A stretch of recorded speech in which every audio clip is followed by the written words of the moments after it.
Tähelepanu, tähelepanu! Eesti rahvas, toimub midagi suurt ja südamest.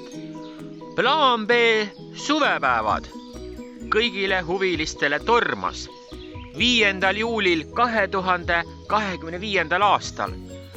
Toimumiskoht ajalooline Torma mõisakompleks ja Klämpinguküla Jõgevamaal. Alustame kell 14.00 ja lõpetame järgmisel hommikul kell 11. Registreeri end kohe läbi ürituse Facebooki eventi Plaan B suvepäevad. Tule kogu perega, võta kaasa hallpead, sõbrad ja laste kilked, sest Plaan B on rohkem kui erakond. See on rahvaliikumine, mis tahab ausamat, õiglasemat ja hoolivamat Eestit.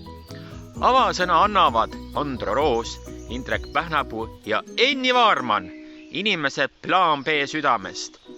Päeva jooksul toimuvad arutelud, jututoad, esinemised ning ka venekeelne plokk. Sõna saavad Toomas Paur, Vambala Kolbakov, Tiiu Ritari ja mitmed üllatuskülalised. Veel on kavas kantritants, saun, ekskursioonid ja puhvet. Kõik see ootab sind Tormas. Telkimine tasuta, ööbimine klämpingus või majas võimalik. Ja ärge unustage, kõigile liikmetele antakse pidulikult kätte Plaan B auväärne märk. Kui tänane võim ei tööta, siis tuleb mängu Plaan B. Ja ära unusta liikmeks astuda, sest ühtsuses peitub jõud.